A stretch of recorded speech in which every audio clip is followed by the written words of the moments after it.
सोचिए, एक ऐसी सिचुएशन जहां विज्ञान कहता है कि एक आदमी पिता नहीं है, लेकिन कानून की नज़र में वही पिता है। ये कोई दिमागी पहेली नहीं, बल्कि एक असली कानूनी केस है जिसने भारत के सुप्रीम कोर्ट तक को सोचने पर मजबूर कर दिया। आज हम कानून और विज्ञान की इसी दिलचस्प टकराव की कहानी को समझेंगे। यही वो पेचीदा सवाल था जो भारत के सुप्रीम कोर्ट के सामने था। एक ऐसा मामला जिसमें एक परिवार का भविष्य, एक बच्चे की पहचान और कानून के सदियों पुराने सिद्धांत, सब कुछ दांव पर लगा हुआ था। तो ये सब शुरू कहाँ से हुआ? चलिए मिलते हैं इस कहानी के मुख्य किरदारों से, नंदलाल और लता बड़वाइक। हाँ, तो कहानी शुरू होती है बिल्कुल एक आम से फैमिली डिस्प्यूट की तरह।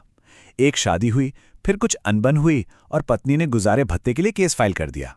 लेकिन फिर पति नंदलाल ने एक ऐसा दावा किया जिसने पूरे केस का रुख ही बदल दिया। उन्होंने कहा कि वो अपनी बेटी के पिता हैं ही नहीं। अब सवाल ये उठता है कि कोर्ट ने सीधे सीधे डीएनए टेस्ट का ऑर्डर क्यों नहीं दे दिया?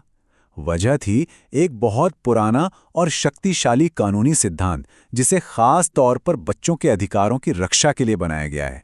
ये कानून समझिए एक तरह की कानूनी ढाल है, एक कवच। ये एक पक्का सबूत मानकर चलता है जिसे चुनौती देना लगभग नामुमकिन है। इसका मकसद बिल्कुल साफ है, बच्चे की पहचान और उसके अधिकारों की हर कीमत पर रक्षा करना।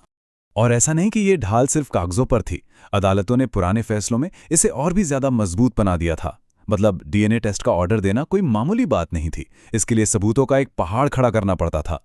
आप अंदाजा लगाइए कानून कितना मजबूत था।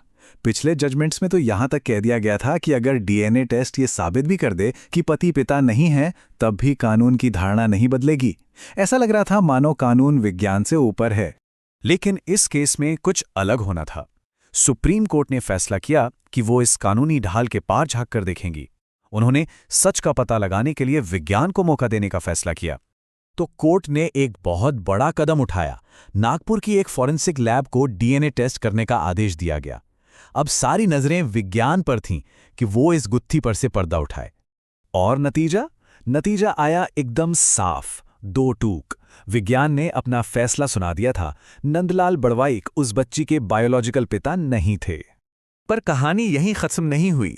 लता को इन नतीजों पर जरा भी यकीन नहीं हुआ। उन्हें लगा कि शायद टेस्ट में कोई गलती हुई है, इसलिए उन्होंने एक और टेस्ट की मांग कर दी, वो भी एक दूसरी और भी ज्यादा मानी हुई लैब से। अदालत ने ये मांग मान भी ली और दूसरे टेस्ट का नतीजा वही, हूबहू वही जो पहले टेस्ट का था। मतलब दो अलग अलग लैब, एक ही नतीजा। विज्ञान की तरफ से कोई भी शक शुबा बाकी नहीं रहा था। अदालत ने इस बात पर भी गौर किया कि दो अनजान लोगों का डीएनए पैटर्न मैच हो, इसके चांस कितने कम होते हैं। पता है कितने?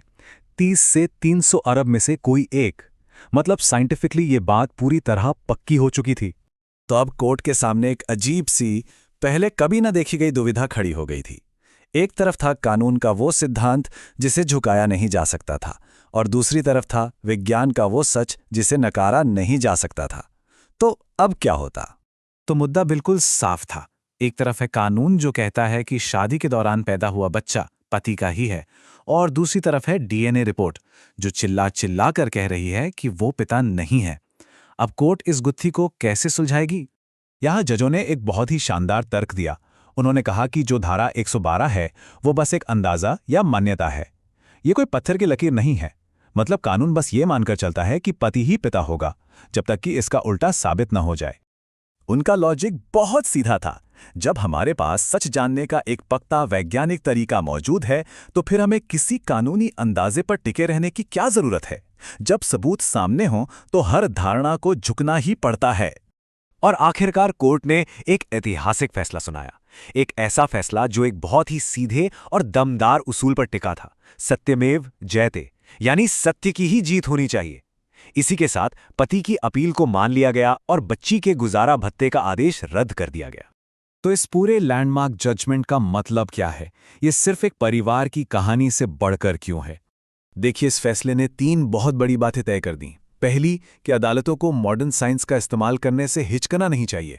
दूसरी कि कोई भी कानूनी मान्यता इतनी बड़ी नहीं हो सकती कि वो वैज्ञानिक सच को नजरअंदाज कर दे। और सबसे जरूरी तीसरी बात कि न्याय का असली मकसद हमेशा सच को बाहर लाना ही है। ये केस हमें एक बहुत बड़े सवाल के साथ छोड़ जाता है। जैसे जैसे टेक्नोलॉजी और आगे बढ़ेगी, हमारे कितने और कानूनी सच हैं जिन्हें विज्ञान की कसौटी पर कसा जाएगा। ये तो साफ है कि कानून और विज्ञान के बीच ये दिलचस्प बहस अभी बस शुरू ही हुई है।